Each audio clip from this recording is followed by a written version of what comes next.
ano pong field ng pharmacy tayo nagwo-work as of now, ma'am? Community drugstore. Community. Community. Pharmacy. Community pharmacy po. Sino pong mas demanding sa customers, ma'am? Bata, senior citizen, or buntis po? Senior citizens. Ma'am, bakit po? Kasi, syempre, ano na sila matanda na, and then maraming tanong lagi. Kung paano inumin ang gamot, how many times a day, tapos kung totoong yun na ba ang gamot, yun, di ba, yung mga ganon na doubts, yan. Senior. Actually, ang demanding is senior citizen. Ang bata kasi wala sila inuutusan na so whatsoever. Ang buntis naman is, ano lang, cautious lang sila. Pero ang demanding is senior citizen. Senior citizen. Mas demanding po yung senior citizen kasi usually kasi pag senior citizen, talagang i-accommodate mo sila sa discount. At the same time, kailangan mo, kahit may reseta na sila galing sa doctor, kailangan talagang explain mo sa kanila kung ilang beses siyang inumin sa isang araw, and then before ba or after meal. At the same time, pag nakukuha mo na yung loob nila, talagang regular soaking mo na sila. At saka, pag may time ka, patients counseling, kasi lahat na siguro ng mga pictures sa wallet nila, halimbawa sa mga anak nila, papakita nila, kwento sila. So, kailangan talaga ng attention para sa senior citizen. Senior. Mas mahirap pong kausap, mga nagmamadali pong customers o nagmamarunong? Yung nagmamarunong. Bakit po?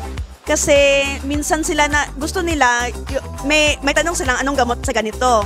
Ngayon, kung sabihan mo na ganito ang gamot, hindi nila, yun pa rin yung sa isip nila ang kukunin nila. So, wag na lang mag-argue, yun na lang ang kanyang gusto, choice niya.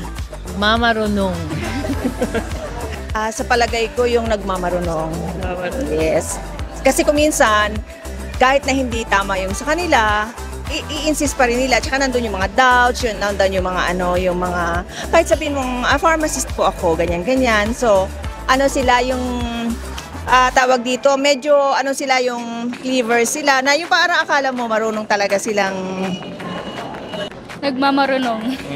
Siyempre, yung nagmamarunong, automatic naman yun, di ba? Kasi yung pag, sa nagmamadaling customer naman, pag mabilis ng kumilos, kaya rin mo yan iserve kahit marami pa yan sila. Basta marunong ka lang na diskarte. Nagmamarunong. Tama. Mga feeling doktor.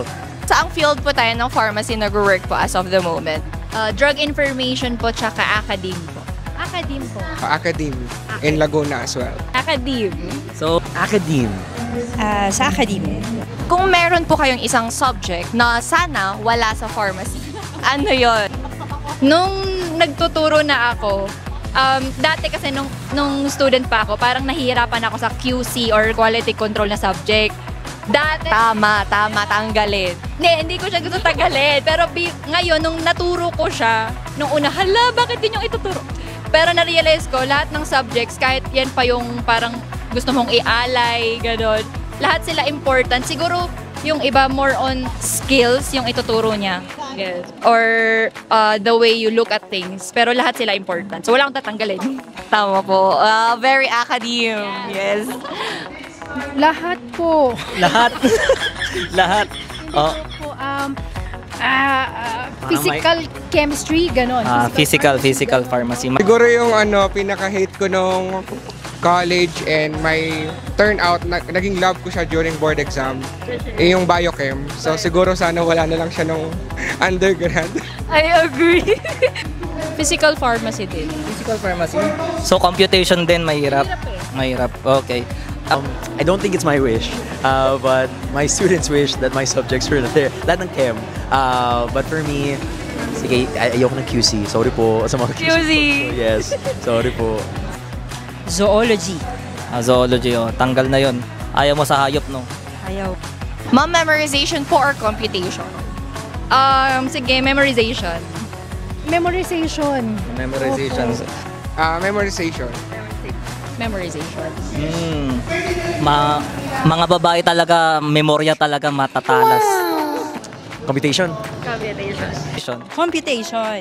Okay, Chinese ang ating instructor. Saang field po ng pharmacy tayo nag-work, sir? Sa government agency from FDA.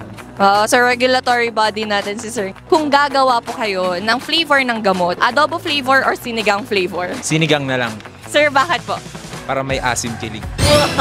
Malamig po sa planta or kapag nagtetest po tayo ng mga gamot, ilang jackets po ang dala nyo? Bawal magdala ng jacket sa laboratorio. Ay ba, naka-lab coat lang po ba tayo? Naka-lab coat lang. Sapat po ba si lab coat, sir? Sa panahon ngayon, hindi nakakaya ng aircon. Tama po, tama. Ano pong field nila sa pharmacy po? Hospital. So currently, isa akong hospital pharmacist sa Notre Dame de Chartres Hospital dito sa Baguio City. Same po, magka-work po kami. Ilang beses ka nang tinanong kung nurse ka ba? Maraming beses. Mga to the nth power. Ay, ilang beses.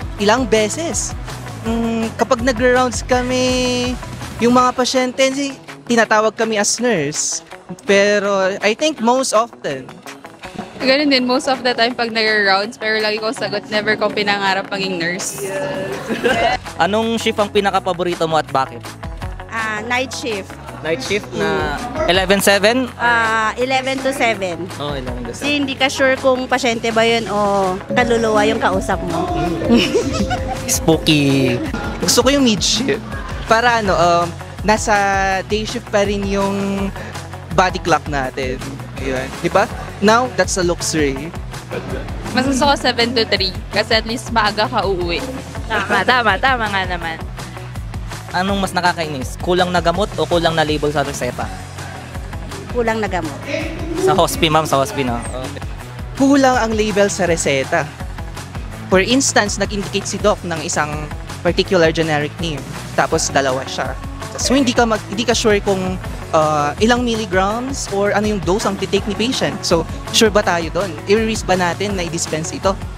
So yun, doon ako mas naiinis. Doc. Kulang ang label sa reseta. Kasi okay lang na kulang yung gamot kasi kung at least kulang yung gamot, ma-refer mo sila sa ibang places. Pero pag kulang yung label sa reseta, paano mo masasabi dun sa patient or dun sa watcher kung ano ba dapat yung bilhin niya or anong dose?